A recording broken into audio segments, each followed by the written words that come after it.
All right. Just a couple weeks away from Errol Spence versus Shawn Porter. And it seems, according to Mike Coppinger, and I won't disagree with him on this one, that the fight is flying under the radar a little bit. Let's talk about that in this video.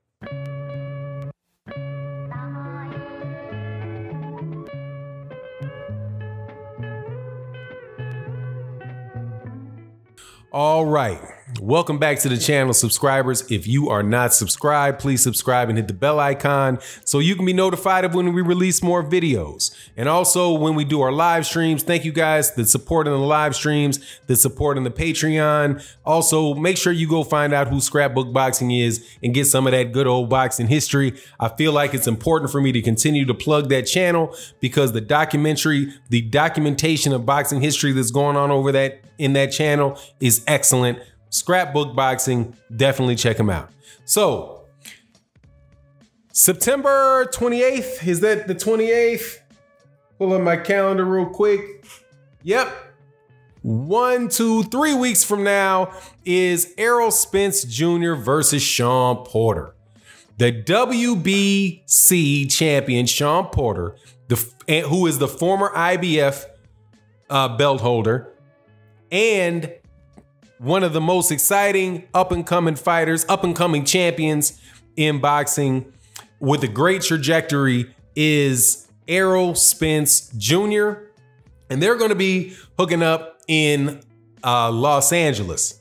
So this is a fight that Errol Spence Jr. had asked for before the Mikey Garcia and Errol Spence Jr. fight was to take place. And now Errol Spence Jr. went back to it and again called out Shawn Porter. They wound up working out a scenario where now we got a pay-per-view fight that's taking place between the two. Now, I would have loved, first of all, I want both these guys to get their money. I don't have any problem whatsoever with this thing being on pay-per-view. Get your money, get your money, get your money. This, I know, is one of the best fights to take place in boxing this year. Errol Spence Jr. and Shawn Porter, I don't think that it's possible for that to be a boring fight. I think that unless Shawn Porter decides just to run for the hills the whole fight and jab and try to stay on the outside, then jump in with his head, grab and mug. And some reason Errol Spence Jr. isn't able to keep him, do what he needs to do to him with that jab, just to keep him at the end of the jab and punish the dude all night, right? And then make Shawn Porter come forward where he can get a little body work in. But I don't see how this fight can be anything but I don't see how it's going to turn out to be anything other than very, very exciting. But as far as the question is this fight flying under the radar? I do believe that it's flying under the radar probably because of two things. One, it's not getting pushed by mainstream media outlets on Fox. Excuse me, not on Fox, on ESPN or pretty much ESPN or Ring or any of those guys, because pretty much, man, those guys, definitely Ring and ESPN, I don't really think those guys really treat and give a lot of publicity to PBC fighters unless they absolutely positively have to do so. But that's a lot now. And that's the radar that I hear most often. You get the articles out of Boxing Scene, you get the articles out of off the Ring. You also get a lot of YouTube channels talking back and forth. And coming off of the Lomachenko fight, there was a lot of talk, about the Lomachenko fight. Then this week, there's a lot of talk about the press conference for Andy Ruiz and Anthony Joshua. So there's all that stuff going on, and there really hasn't been as much talk about Errol Spence and Shawn Porter, just because, I think that's the mainstream media's eyes have been on other fights, and I don't really have an issue. I don't really have an issue with that. There's nothing wrong with focusing on the fights that are right there. But I think one of the main reasons that it's not like the Mikey Garcia and Errol Spence fight is because this is not a peanut butter and chocolate type of fight. These are two very good fighters who have basically have the same demographic of fans that are going to support them.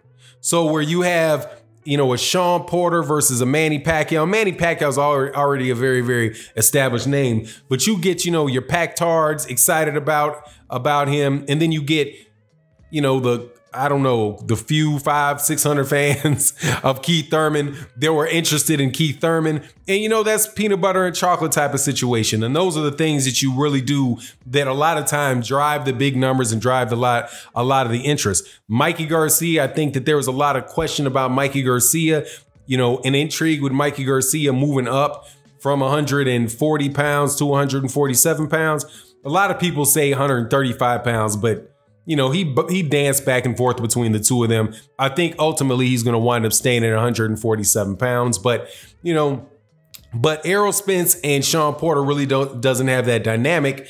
And Shawn Porter, as Errol Spence Jr. had said, and I think this is true, couldn't sell out a family reunion. Right? What does he say?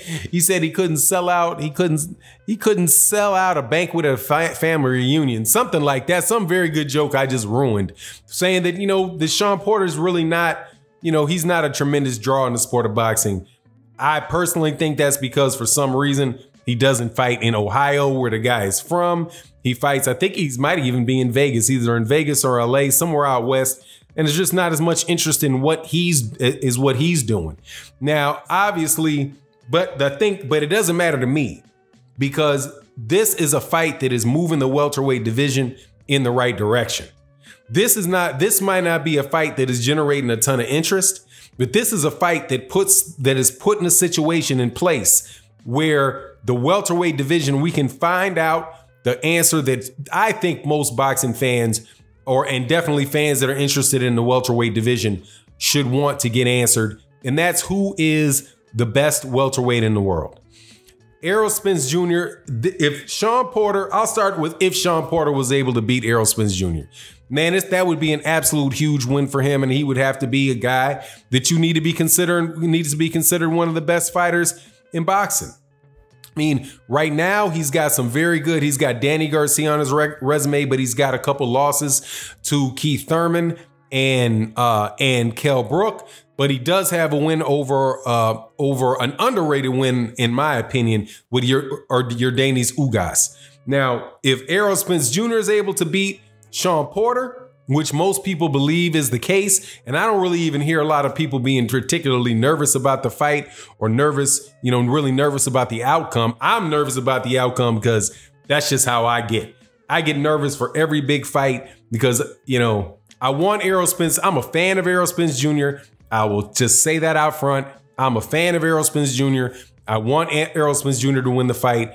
I believe that Errol Spence Jr. is going to win the fight, but I'm not asleep on Shawn Porter.